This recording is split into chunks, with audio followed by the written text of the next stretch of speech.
Hello, everyone, and welcome back to English Podcast Every Day. It's great to have you with us. Hello. I'm so excited for today's episode, Alex. How are you doing? I'm doing fantastic, Sarah, especially knowing we're about to dive into such an inspiring topic. And you? Oh, I'm buzzing. This is one of those topics that really makes you think and, more importantly, act. But before we get into it, don't forget to like, subscribe, and share our podcast with your friends. Absolutely, your support helps us bring you more great content. And speaking of great content, today we're tackling a mindset that can truly change your approach to learning English and achieving any goal. That's right, we're talking about start before you're ready. It's a powerful idea, and one I think many of our listeners will relate to. All right, so today we're diving deep into the philosophy of start before you're ready. Sarah, can you kick us off by explaining what that really means? Absolutely, Alex. Start before you're ready is all about taking action, even when you feel unprepared, uncertain, or a little bit scared. It's about not waiting for the perfect moment because, let's be honest, that moment rarely comes. That's such a crucial point, Sarah. Many English learners, myself included when I was learning other languages, often fall into the trap of analysis paralysis. They want to master every grammar rule, every vocabulary word before they even attempt to speak. Exactly, and that's where our first key phrase comes in: analysis paralysis. It describes the situation where you overthink a decision or a task to the point where you don't make any decision or start the task at all. You're paralyzed by all the analysis. It's a great phrase. For example, an English learner might spend hours studying verb conjugations but never actually try to use them in a sentence because they're afraid of making a mistake.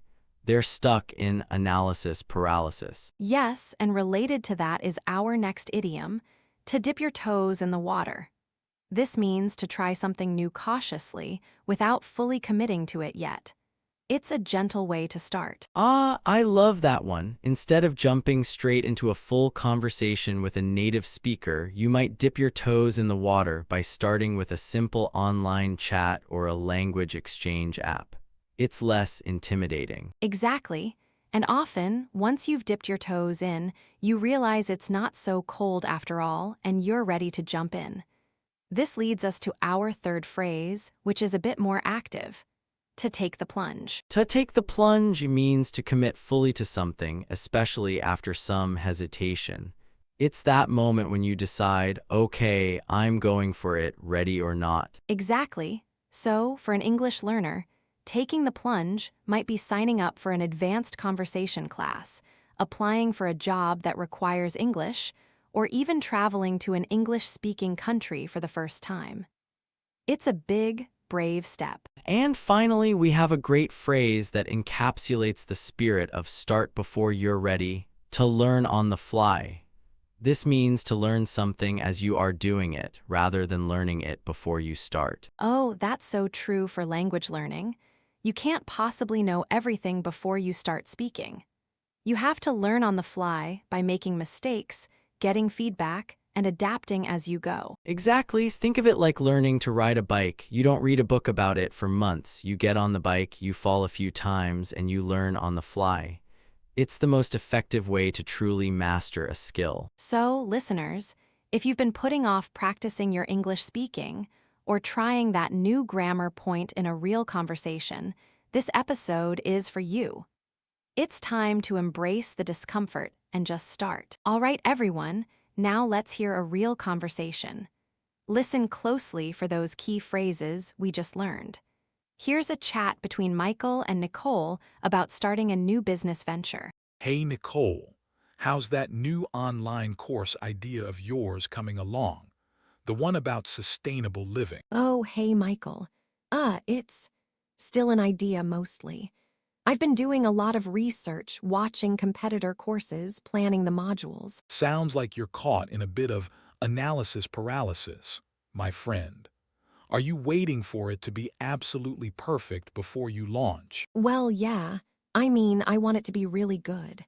What if I miss something important, or the tech isn't quite right? I get it, but you've been talking about this for months. Maybe it's time to just dip your toes in the water instead of trying to build the whole ocean. Dip my toes in.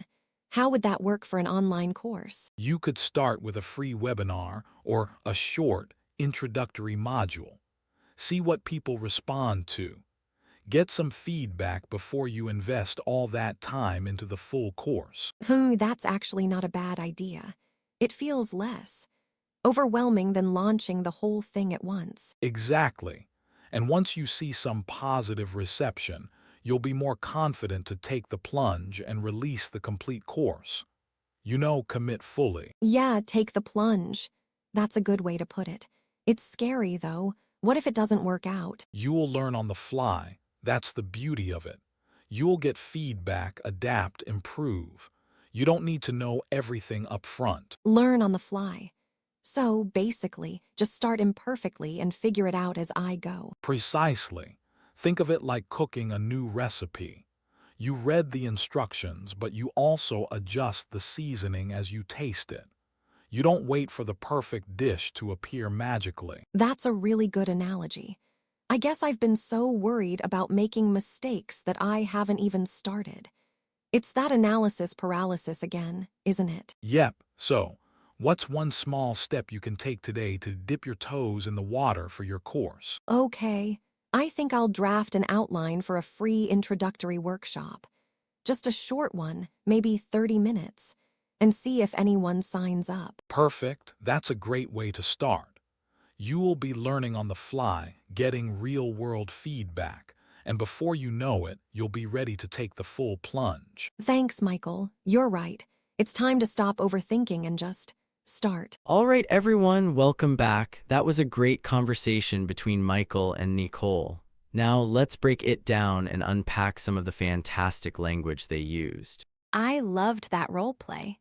Nicole's struggle with getting started is so relatable, and Michael's encouragement was spot on.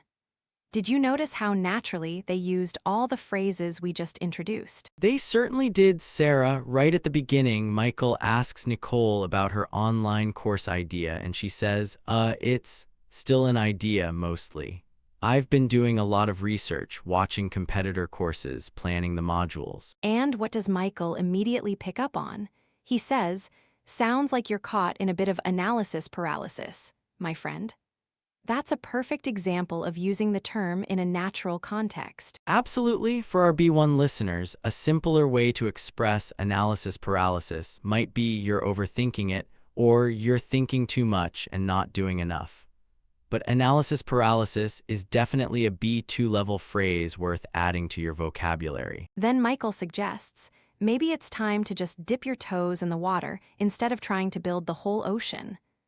I love that imagery. It's brilliant. To dip your toes in the water is a fantastic idiom. A more direct way to say it could be to try a small part of something or to test the waters. It implies caution, but also a willingness to start. And Nicole's reaction, that's actually not a bad idea. It feels less overwhelming than launching the whole thing at once. She recognized the value of a smaller step. Exactly, and once she gets some positive reception, Michael says she'll be more confident to take the plunge. This phrase is often used for big life decisions like getting married or moving to a new country. Yes, take the plunge implies a significant commitment. Alternative phrases could be to go for it, to commit fully, or to make a big move. It's definitely a B2 expression. And to address Nicole's fear of failure, Michael reassures her with "you'll learn on the fly." That's the beauty of it. This is such a practical and encouraging phrase. To learn on the fly is perfect for language learners. It means to adapt and gain knowledge as you encounter new situations. You could also say to pick things up as you go or to learn by doing. And Michael's analogy of cooking a new recipe was spot on. You don't wait for the perfect dish, you adjust the seasoning as you taste it. It perfectly illustrates learning on the fly. So, our listeners heard these phrases used in a very natural, conversational way.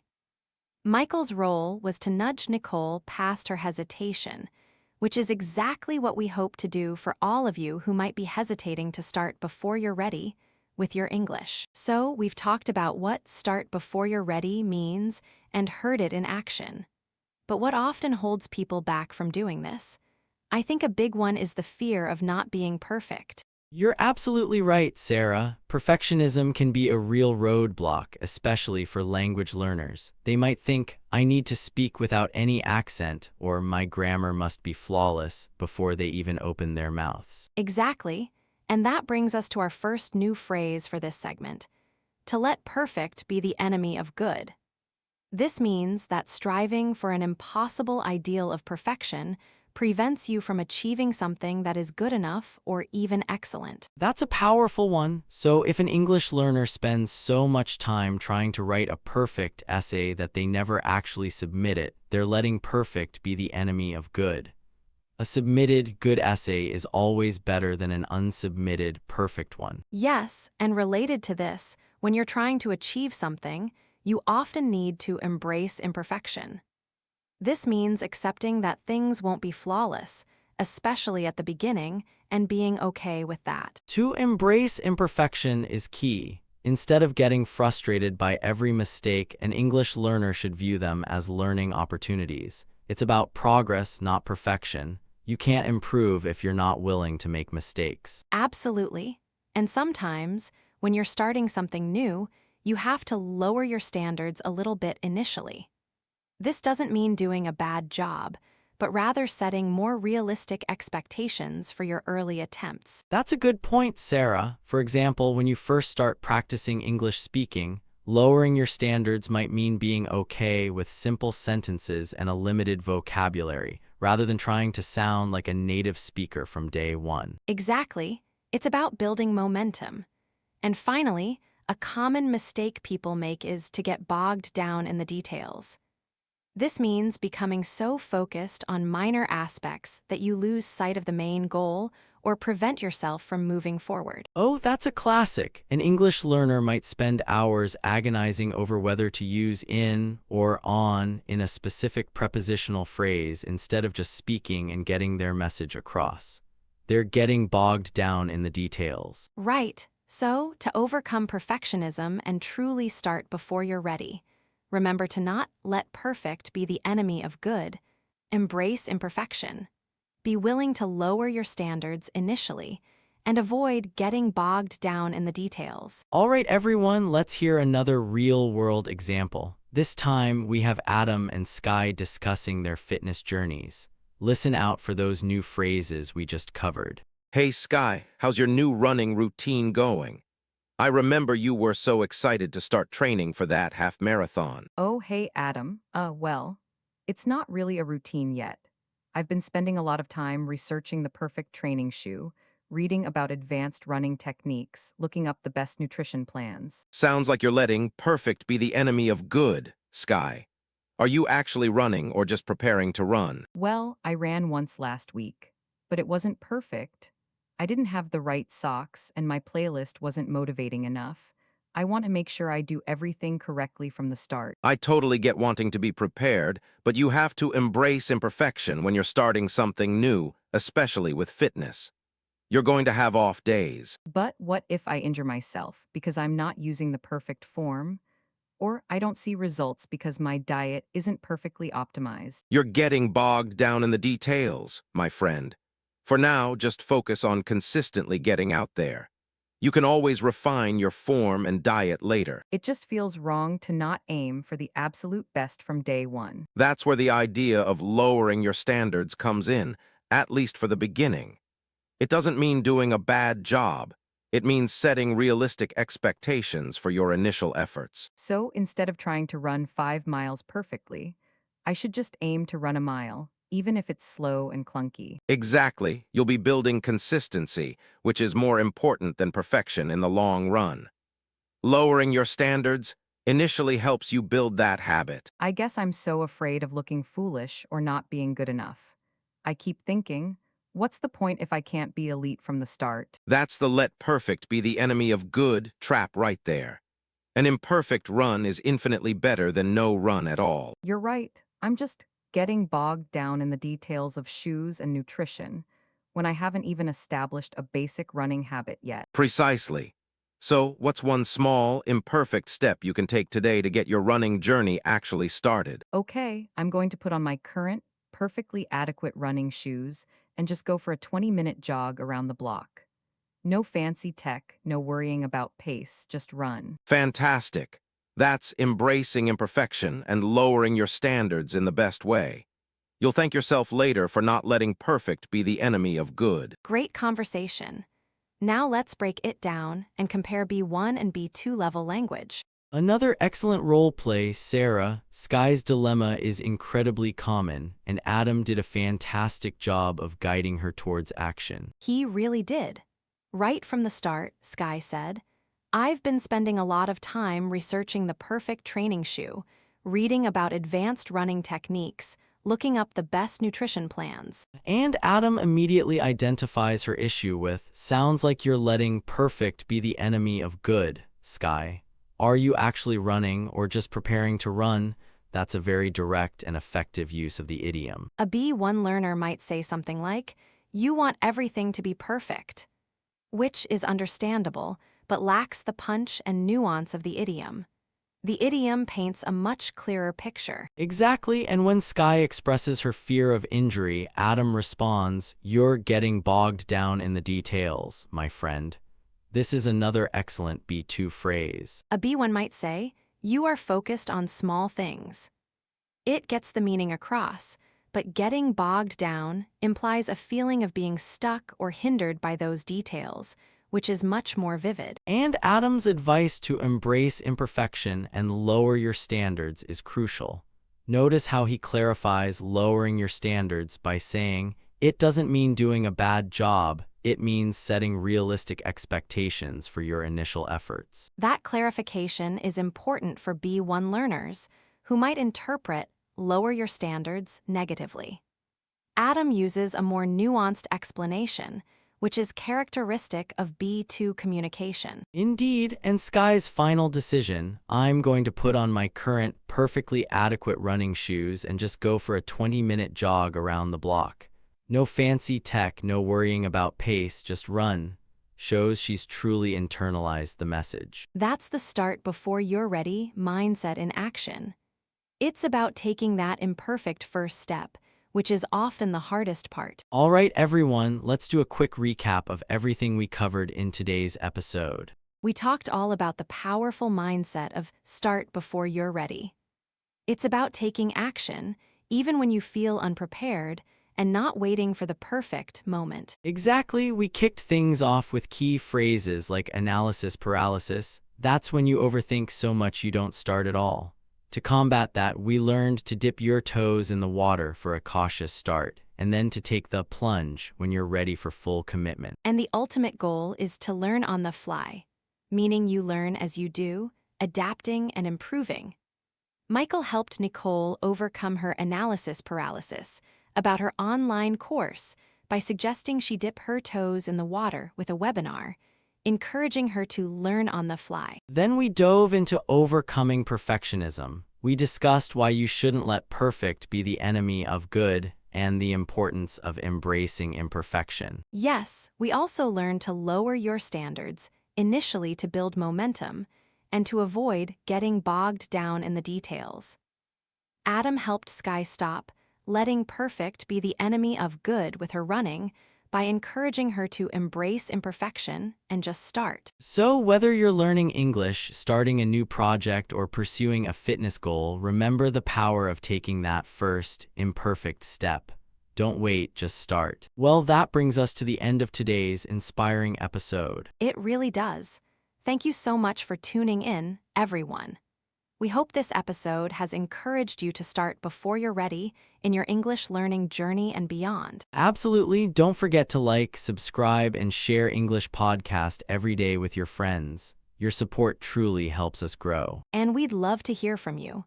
Leave a comment below with your thoughts on today's topic or suggest what you'd like us to cover next.